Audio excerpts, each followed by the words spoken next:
Good morning. It is 10:49 a.m. On Thursday, May 9th, 2019. I'm Christiana Ellis. Been up for a little bit, but mostly I slept in. This is 5 more minutes.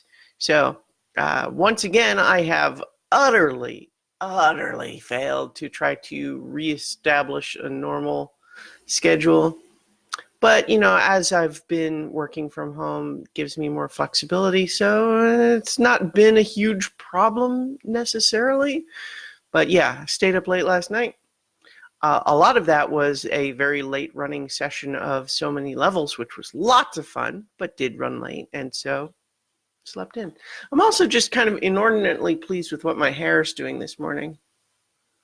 I don't know that I could easily make it do this on purpose if I tried, but sometimes a very specific sort of combination and sequence of washing and conditioning it, and then how much product I put on it, and then how much I allow it to like tie it back or let it hang loose, how much it gets blown away around by the wind in that time, how much I maybe sweat into it a little bit, and then of course how I sleep on it.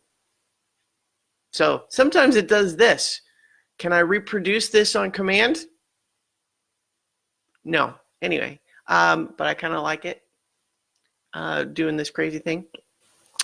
Anyway, though, I was thinking I wanted to talk today about some tabletop role-playing game lessons, just because yesterday, for example, we played a one-shot on so many levels, and it was a one-shot just because we had, we were down a couple of our normal players, and so I decided to do something else set in the same setting, but not following the main party. And so on Character Creation Hour this week, I did the prep for this one shot, and then last night we ran it. So one of the immediate lessons is things always take longer than you expect. So you are very likely to always have over-prepared. And I would rather be over-prepared than under-prepared in my own personal experience, but it's important to also recognize that sometimes being under-prepared, not as scary as you might think, and frequently you need to be anyway because your party might do something surprising and veer off in a strange direction, and you want to be able to support that instead of just forcing them into the stuff that you prepared. But in my case, the session ran much longer than I expected, largely because the first half, what I thought of as the first half of the whole adventure, turned out to take much longer just because they were into it, they were invested in the setting. They wanted to know more about what was going on and the mystery of it and everything. So they did a lot of talking about it instead of just saying, well, I continue to follow the trail. I'll roll survival check. So, they were investigating it, which means they're invested, which means that I didn't want to interrupt that or discourage that. But it did mean that what I thought of as the first half took a lot longer. And then the second half took a lot longer because one of the places where I figured it was like, okay, now they will either decide to stay and fight or they will run away because this is a very serious threat. And kind of in my head, I was assuming that the runaway was the logical choice and that would probably be the plan. But they ended up in a situation where they waited a little bit too long before trying to run away because it would have meant leaving someone behind. And that just cascades, right? Because if you're fighting something that's too tough for you, you don't want to run away because you're leaving someone behind. But the longer you stay trying to help that person, the more likely it is someone else goes down. And then maybe you get the first person back up, but now the second person is down. Do you wait for them? But that's the good stuff, right? That high stakes sort of thing. But one of the things that I was specifically wanting to talk about with, TTRPG Lessons today is just this realization that, so what had me thinking about it is actually read a long Twitter thread this morning, and I retweeted it on my own feed if you want to go check it out. But it was about a game called Little Fears.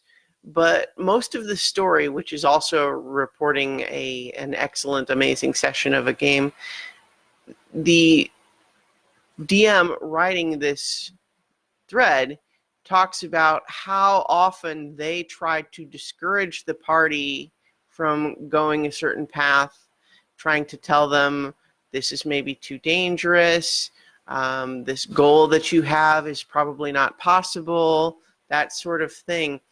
But like in my experience, and this is kind of where the, you know, like the GM kind of comes around to also, is just this idea that in-world warnings like that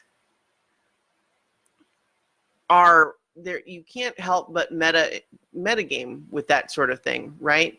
Because if in my planning I have built into the world a threat that I know is well above the capabilities of the party, what are my options to communicate that, right? I can communicate that entirely in world,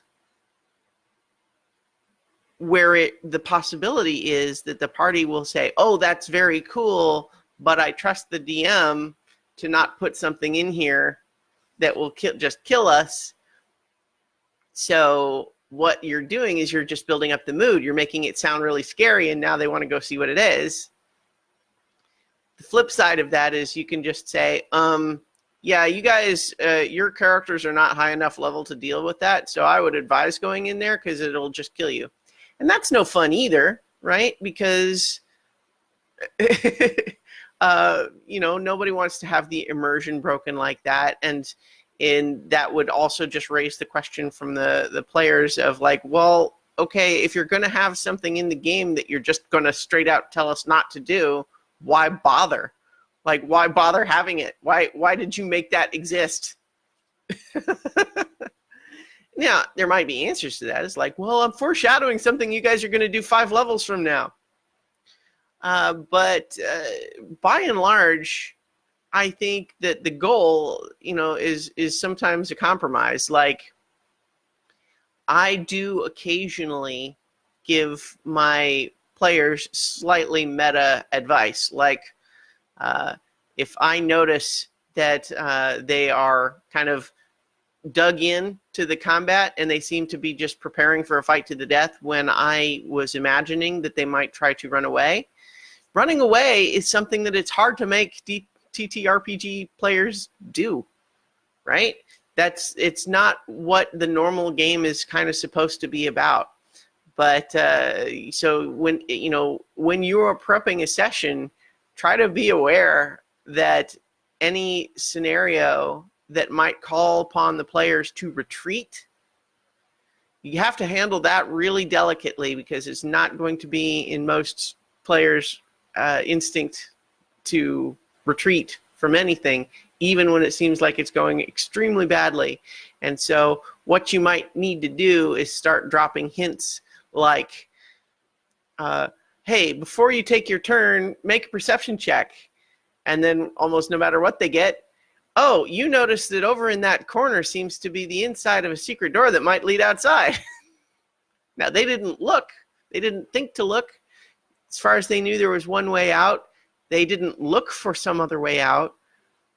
But I knew that there was another way out. And, you know, could be times, too, where it's like, you know, maybe there was or maybe there wasn't before.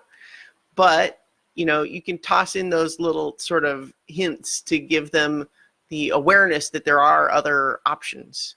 But in the end, it was a great session. It was high stakes, and there was literally one dice roll that made the difference between a total party kill and then having just left one person behind. That's the good stuff, right? So in any event, I'm going to leave it there for today. If you weren't already aware, my book, Phyllis Esposito, Interdimensional Private Eye, is an ebook now available for pre-order on Amazon.com, and I've got links for that all over my social media right now, so please check that out if you're at all interested. I'm very proud of it, and in the meantime, I'll talk to you all tomorrow for 5 more minutes.